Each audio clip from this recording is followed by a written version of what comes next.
Já notou como sempre falta dinheiro, mas nunca faltam promessas de políticos? E se a pobreza não fosse um problema a ser resolvido, mas uma ferramenta para manter você dependente? Maquiavel sabia: quem controla a necessidade, controla o poder. Pense por um instante. Quantas vezes você já ouviu algum político dizer que vai acabar com a pobreza? Agora pense, quantos desses políticos realmente conseguiram? A resposta te incomoda, não é mesmo? O ciclo é sempre o mesmo. A cada 4 anos, novas promessas. A cada 4 anos, a mesma pobreza persistente. A cada 4 anos, os mesmos problemas estruturais que parecem impossíveis de resolver. Mas será que essa impossibilidade é real ou fabricada? Existe uma engrenagem silenciosa, funcionando nos bastidores do poder. A pobreza não é apenas um problema social a ser resolvido. É um instrumento de dominação cuidadosamente mantido. É o que Maquiavel percebeu séculos atrás, quando analisou como os governantes mantinham seu controle sobre a população. Em O Príncipe, Maquiavel não escreveu explicitamente sobre a instrumentalização da pobreza, mas apresentou algo fundamental. O governante eficaz manipula necessidades e dependências para consolidar poder. Os homens esquecem mais facilmente a morte do pai do que a perda do patrimônio, observou ele. Pense nos programas sociais que surgem sempre antes das eleições. Observe como as filas se formam nos postos de saúde. Note como escolas públicas frequentemente carecem de estrutura básica. São falhas do sistema ou características deliberadas? A verdade é que manter uma parcela significativa da população dependente de auxílios emergenciais, programas sociais temporários e favores políticos cria uma massa de manobra perfeita. Pessoas desesperadas por necessidades básicas não têm tempo nem energia para questionar estruturas mais profundas de poder. Essa não é uma conspiração de gabinete com homens de terno planejando a miséria. É algo mais sutil e sistêmico.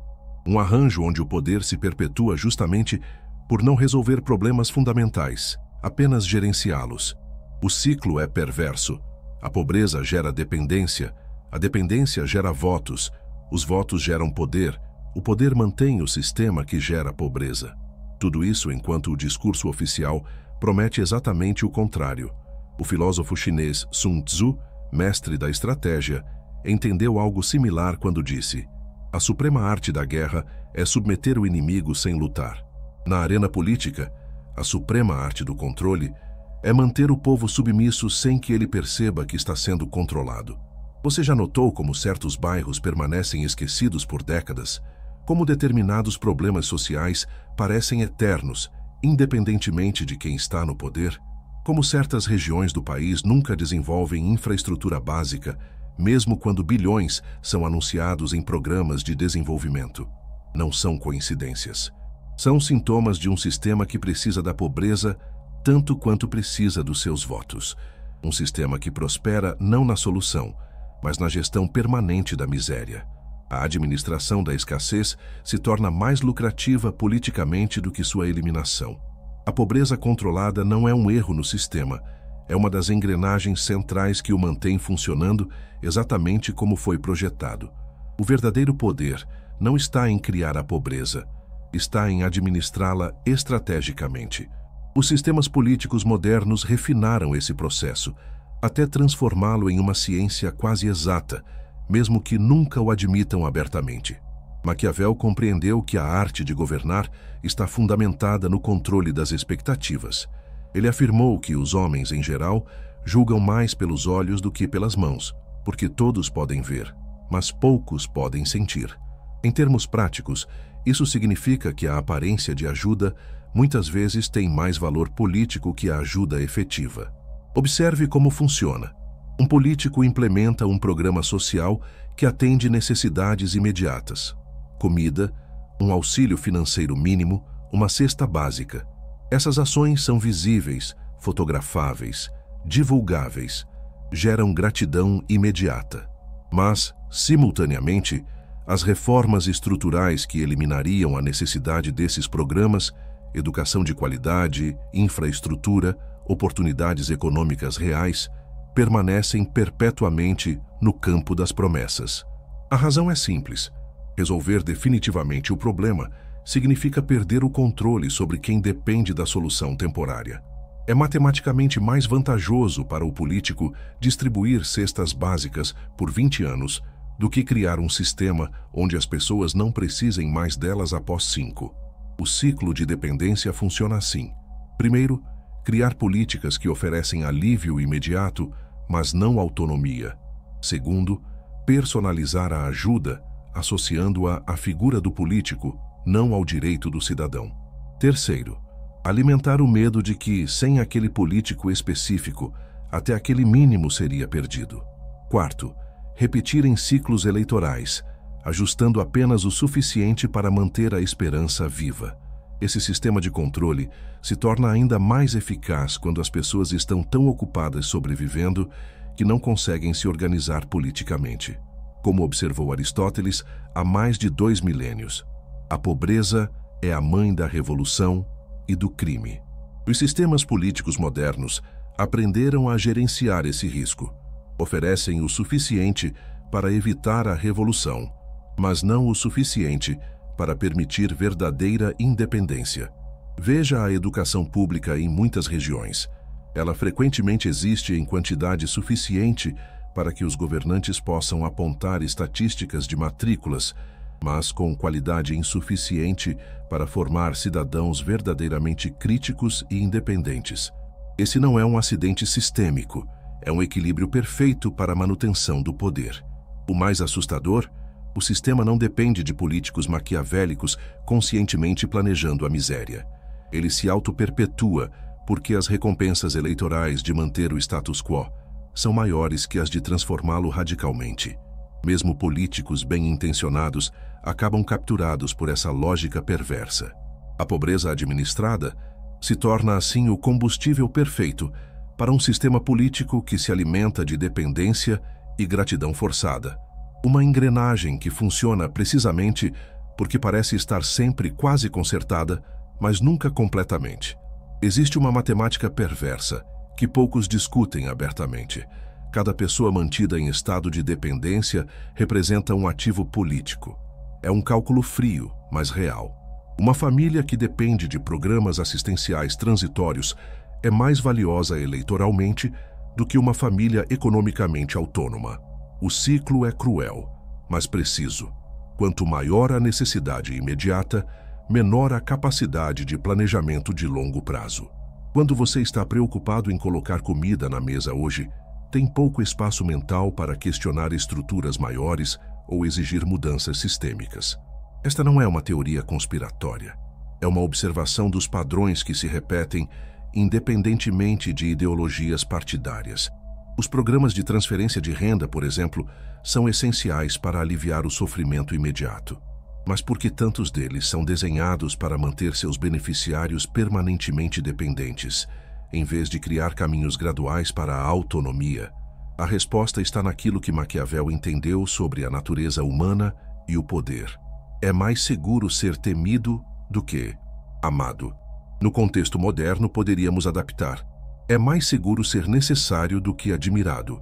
O político que a população percebe como única barreira entre ela e a fome total garante uma lealdade mais forte do que aquele que oferece caminhos para a autonomia completa. Analise os padrões de desenvolvimento urbano em qualquer grande cidade. Certas áreas permanecem cronicamente negligenciadas, com infraestrutura precária, serviços públicos deficientes. Essas mesmas áreas frequentemente recebem atenção intensiva em períodos pré-eleitorais, com inaugurações, visitas oficiais e promessas renovadas. O sistema cria um ciclo onde o político se torna o salvador das mesmas pessoas prejudicadas pelas falhas do sistema que ele representa. É como quebrar a perna de alguém e depois oferecer uma muleta, esperando gratidão eterna pelo auxílio. Para quebrar esse ciclo, precisamos reconhecer seus mecanismos. A primeira armadilha é a confusão entre direitos e favores. Programas sociais não são presentes dos políticos, são obrigações do Estado financiadas pelos nossos impostos. Quando um político entrega uma casa popular, ele não está fazendo caridade, está cumprindo muitas vezes tardiamente uma função básica do cargo para o qual foi eleito. A segunda armadilha é mais sutil. As políticas de alívio que nunca se transformam em políticas de desenvolvimento. O alívio temporário da pobreza através de auxílios é fundamental, mas sem investimentos paralelos em educação de qualidade, infraestrutura e oportunidades econômicas, torna-se apenas um sistema de manutenção da dependência. Você percebe isso quando vê gerações da mesma família dependendo dos mesmos programas sociais, sem que suas condições fundamentais de vida mudem significativamente. O auxílio, que deveria ser uma ponte para a autonomia, torna-se um destino permanente. A verdadeira solução começa quando reconhecemos que a dependência mantida é uma ferramenta política, não uma falha do sistema. Quando uma população entende isso, começa a exigir não apenas o peixe ou a vara de pescar, mas também o direito de acessar o rio e a capacidade de construir suas próprias varas. A transformação real vem quando começamos a ver políticas públicas não como favores a serem agradecidos, mas como direitos a serem exigidos e aperfeiçoados. Talvez o aspecto mais desconcertante desse sistema seja perceber que ele não depende de vilões conscientes. A arquitetura da escassez controlada funciona porque cria incentivos para que mesmo pessoas com boas intenções perpetuem suas estruturas. Pense no político local que realmente deseja melhorar a vida de seus eleitores. Ele enfrenta um dilema: implementar mudanças estruturais de longo prazo, que talvez só mostrem resultados após seu mandato, ou criar programas visíveis de alívio imediato que garantam reconhecimento e votos na próxima eleição. A pressão do ciclo eleitoral empurra constantemente para a segunda opção. O sistema recompensa quem distribui peixes diariamente e pune quem investe tempo ensinando a pescar. Não é que os políticos não saibam o que funcionaria a longo prazo, é que o sistema não os recompensa por isso. Como Maquiavel observou, os homens ofendem mais àqueles que amam do que àqueles que temem, pois o amor é mantido por um vínculo de obrigação, que, sendo os homens maus, é quebrado quando lhes é conveniente. Mas o medo é mantido pelo receio de punição, que nunca falha. Traduzindo para nosso contexto, é mais eficaz eleitoralmente manter as pessoas temendo perder o pouco que têm do que inspirá-las com a possibilidade de conquista autônoma. Esse mecanismo se manifesta de formas surpreendentes. Observe como programas sociais frequentemente incluem regras que desencorajam o progresso econômico dos beneficiários. Em muitos casos, um pequeno aumento na renda familiar resulta na perda completa do benefício, criando o que economistas chamam de armadilha da pobreza. Situações onde melhorar de vida um pouco significa, na prática, piorar significativamente. Não é coincidência que tantos programas tenham esse desenho. É a materialização da lógica maquiavélica no século XXI, o controle através da gestão da necessidade. O sistema também opera através de uma distorção cognitiva fundamental: a personalização da ajuda e a despersonalização do problema. Quando um programa social funciona, o político associa seu nome diretamente ao benefício. Quando falha, a culpa recai sobre o sistema, a burocracia ou governos anteriores. Essa assimetria garante que, mesmo quando as políticas apenas aliviam temporariamente problemas que o próprio sistema político perpetua, os beneficiários ainda sintam gratidão pessoal para com os salvadores que oferecem o alívio momentâneo. Para quebrar esse ciclo, precisamos de uma mudança fundamental de perspectiva. Precisamos avaliar políticas não por suas intenções declaradas ou pelo alívio imediato que proporcionam, mas por sua capacidade de criar autonomia progressiva e sustentável. Um programa social bem desenhado deveria trabalhar para tornar-se eventualmente desnecessário. Deveria incluir não apenas alívio imediato, mas caminhos claros para desenvolvimento de capacidades e oportunidades. Deveria celebrar a formatura dos beneficiários, não sua permanência indefinida na dependência. A questão fundamental não é se devemos ter programas sociais. Eles são essenciais. A questão é como desenhá-los para que funcionem como escadas para a autonomia, não como cercas que delimitam um território de dependência permanente. Reconhecer os mecanismos de controle é apenas o primeiro passo. O verdadeiro desafio é desenvolver imunidade a eles, sem abandonar a solidariedade necessária para a transformação social real. O primeiro princípio da libertação consciente é a separação mental entre o Estado e figuras políticas individuais. Os serviços públicos, programas sociais e investimentos em infraestrutura não são presentes ou favores de políticos específicos, são obrigações do Estado financiadas pelos impostos coletivos. Quando você internaliza essa distinção, torna-se imune à manipulação da gratidão. Na prática, isso significa questionar constantemente: este benefício que estou recebendo é um direito ou está sendo apresentado como um favor pessoal? Quando um político inaugura uma obra pública com seu nome em destaque, lembre-se, aquilo não saiu do bolso dele, mas dos cofres públicos, os mesmos cofres que você ajuda a encher com seus impostos. O segundo princípio é a compreensão de que alívio imediato e desenvolvimento estrutural não são mutuamente exclusivos. Podemos e devemos exigir ambos simultaneamente. É legítimo receber auxílios emergenciais enquanto se luta por transformações mais profundas no sistema. Um não anula o outro. Victor Hugo, que compreendeu profundamente as dinâmicas sociais em obras como Os Miseráveis, escreveu: o futuro tem muitos nomes. Para os fracos é o inalcançável. Para os temerosos, o desconhecido. Para os corajosos, é a oportunidade. A libertação começa quando deixamos de nos ver como beneficiários passivos e passamos a nos entender como cidadãos ativos com direito a participar na construção do futuro coletivo. Essa mudança de mentalidade se traduz em ações concretas. Primeiro, exigir transparência total sobre orçamentos públicos e execução de programas sociais. Segundo, participar ativamente de conselhos comunitários e audiências públicas. Terceiro, avaliar políticos não por promessas ou carisma, mas por resultados mensuráveis e estruturais. Quarto, fortalecer organizações comunitárias independentes de figuras políticas individuais. Quinto, educar-se e educar os outros sobre direitos sociais e mecanismos de controle. Um exercício prático. Da próxima vez que um político anunciar um benefício, pergunte-se: este programa cria caminhos para a autonomia progressiva ou mantém independência permanente? Observe não apenas o que é oferecido, mas também o que é sistematicamente negado. Maquiavel, que tanto entendeu sobre as mecânicas do poder, também deixou pistas sobre resistência quando escreveu: onde a vontade está pronta, as dificuldades não podem ser grandes. A maior arma contra sistemas de controle baseados em necessidade é justamente desenvolver capacidade e autonomia, mesmo enquanto se navega dentro deles. A verdadeira transformação não virá de um grande momento revolucionário, mas de milhares de pequenos atos de consciência e resistência.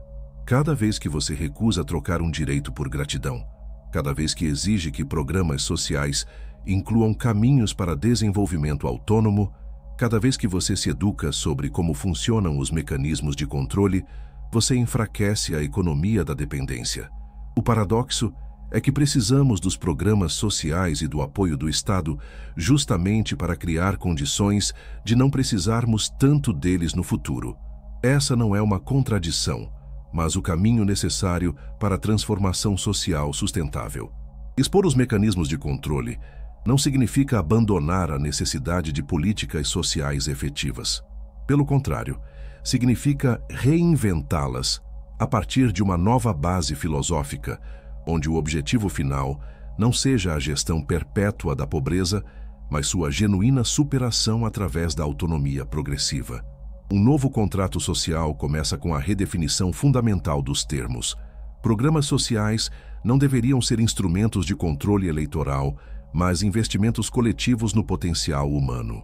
O objetivo não é apenas aliviar o sofrimento imediato, embora isso seja essencial, mas criar condições estruturais para que cada pessoa possa desenvolver suas capacidades plenamente. Para isso, precisamos redesenhar os incentivos do sistema político. Atualmente, como vimos, o sistema recompensa a manutenção da dependência. Um sistema transformado recompensaria a criação de autonomia. Políticos seriam avaliados não pelo número de pessoas recebendo benefícios sob sua gestão, mas pelo número de pessoas que conseguiram prosperar além da necessidade desses benefícios. Imagine indicadores de sucesso político que medissem não apenas quantas cestas básicas foram distribuídas, mas quantas famílias deixaram de precisar delas permanentemente. Imagine campanhas eleitorais, onde candidatos competissem para apresentar os melhores planos de desenvolvimento de capacidades, não apenas de distribuição de recursos. Na prática, isso significa programas sociais com portas de saída tão bem desenhadas quanto suas portas de entrada. Significa auxílios financeiros que não penalizem o progresso incremental, mas o incentivem. Significa investir massivamente em educação de qualidade, não apenas em quantidade de matrículas. Significa infraestrutura que conecta periferias a centros econômicos, não apenas que leva o mínimo de serviços a áreas isoladas. Maquiavel, em sua compreensão profunda do poder, também reconheceu que os sistemas mais duradouros são aqueles que geram benefícios amplamente distribuídos. Ele observou que um príncipe prudente deve pensar em maneiras de se fazer necessário para seus súditos, e então será sempre considerado indispensável. A verdadeira transformação viria de inverter essa lógica. Um sistema político que trabalha para tornar-se cada vez menos necessário na vida cotidiana dos cidadãos. Essa visão não é utópica, é pragmática. Sistemas que dependem de controle perpétuo eventualmente geram seus próprios anticorpos. Sociedades que mantêm grandes parcelas de sua população em dependência crônica desperdiçam imenso potencial humano e produtivo. A verdadeira sabedoria política do século XXI não está em refinar os mecanismos de controle pela necessidade, mas em superá-los através do desenvolvimento das capacidades plenas de cada cidadão. Para você que chegou até aqui, o desafio é duplo: navegar o sistema atual com consciência crítica enquanto trabalha para transformá-lo, receber o apoio necessário sem entregar sua autonomia política em troca, exigir tanto o alívio imediato quanto as mudanças estruturais que tornarão esse alívio eventualmente desnecessário. A verdadeira libertação começa quando você reconhece que não é um cliente do Estado, nem um devedor de gratidão a políticos individuais, mas um cidadão com direito fundamental a desenvolver suas capacidades plenamente. E quando essa consciência se espalha, mesmo os sistemas mais sofisticados de controle pela necessidade começam a perder seu poder. O futuro pertence não a quem melhor gerencia a dependência, mas a quem cria as condições para sua superação. Se isso ressoou com você, deixe um comentário abaixo sobre qual foi seu maior aprendizado, sobre como a pobreza se torna instrumento político. E se você está pronto para continuar expandindo sua mente, curta e se inscreva para não perder o que está por vir. Vejo você no próximo vídeo.